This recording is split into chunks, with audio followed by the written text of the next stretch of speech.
Hello and happy International Women's Day from me, Susie Ramroot, mindset coach and author of this book, Be the Leader You Want to See.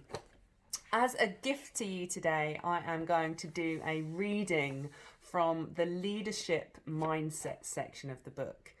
The book was written in response to many of the conferences I speak at where the message being delivered is you can't be what you can't see. To me, that is beyond limiting as a message, particularly for women who believe already in unhelpful concepts like imposter syndrome, who doubt their abilities and hold themselves back. This book is about dealing with the confusion that you might sometimes find yourself in. It will bring you clarity. It will resolve issues like self-doubt and self-judgment. And it will give you the tactics to surge forth whether you own your own business or you work in someone else's. The book is targeting career. However, there are many beneficial chapters for entrepreneurs, and this is the one that I have chosen to read you today. It is called Go First. If you're anything like me, you have lots of ideas, things you'd love to do, and most of them are followed by a but. The but comes from your head, and it's the thing trying to keep you safe. It wants to be rational. In other words, it wants to talk you out of all the fun stuff. There are so many things that I've done in my life that I'm proud of, but there are also so many things I didn't even start because I allowed myself to talk myself out of it long before I got to step one. When we have the habit of doing this, we also seem to invite the same from other people. We ask for advice in the hope that they will talk us out of it. Then we say, "You're right," and take no action. It means we never get to experience half the excitement available to us in any given moment. Here's a real life example from Benita Norris.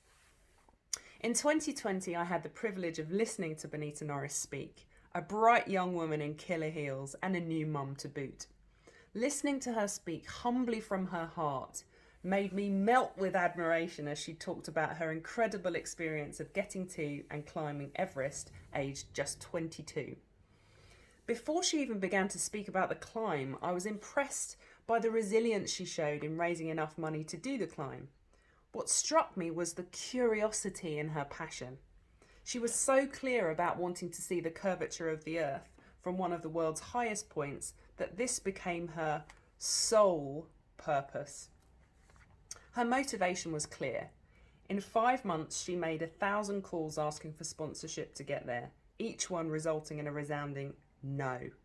And one day she decided to go on the radio to do one last appeal, at which point someone who had already said no came forward and said yes. She could have let herself be stopped in so many ways, listening to her own soundtrack, "People from Wokingham don't climb mountains like Everest," or her mother who kept reminding her, "You're so clumsy, you'll die." Throughout Benita's story is a common thread, always keeping things as simple as possible and creating evidence that she can succeed. Contrary to what you may believe, reality is kinder, she says. What we think might happen in our heads is often the worst possible version. Yeah, she could have died, but the reality is that taking one step at a time over and over again seemed like a low-risk way to frame the climb. On the day she was to climb the summit, it appeared that she wasn't going to be physically able. It is this quote that not only got her to begin, but which kept her going until she reached the top of Everest. The hardest step is the first one, outside the tent. So just take the first step towards what you want. That's the hardest one. After that, you're on your way, and each next step creates momentum and relative ease compared to the last. What if every time you had an idea, you took a step towards achieving it? Treat everything like an experiment to see if it's worth pursuing. Make that decision based on what feels and looks right to you, and then use the data it creates as well as your other experiences to see if it's a goer or not.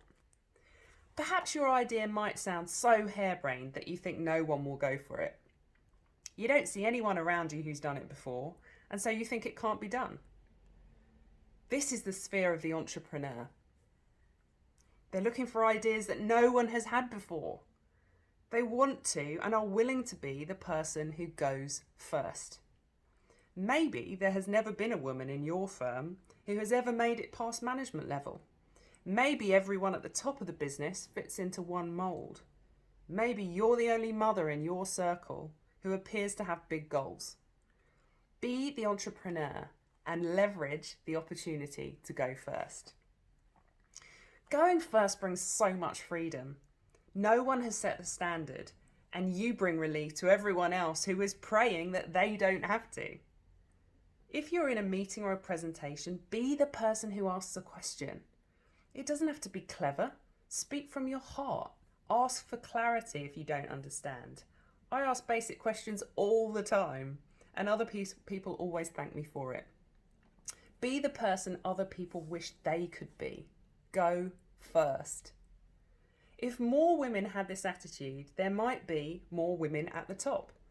Assume that the reason you aren't at your top is because you haven't been spotted yet. Going first will get you spotted. Fast. People will start to rely on you and trust that you are the person who is happy enough in their own skin that they don't need to wait for an example to be set for them. You are setting your own. It isn't helpful to believe that women aren't wanted at the top, and this is why they aren't there.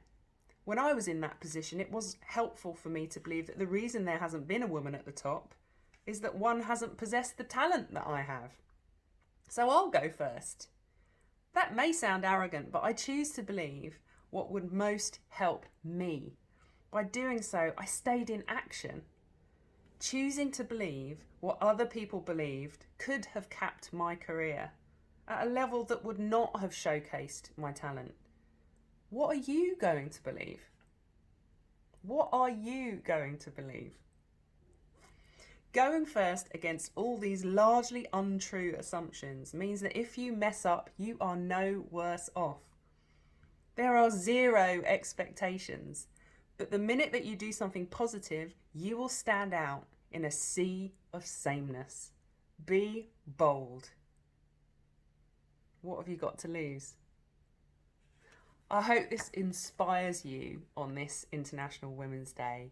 Choose to challenge yourself and go first. And if you would like a copy of this book, it is available on Amazon, bookshop.org, Waterstones, all of the online bookshops, or you can get it from my website, which is www.suzyramroot.com. I wish you a brilliant, successful future. And if you need to reach out to me, you can connect with me on LinkedIn. Have a wonderful day. See ya.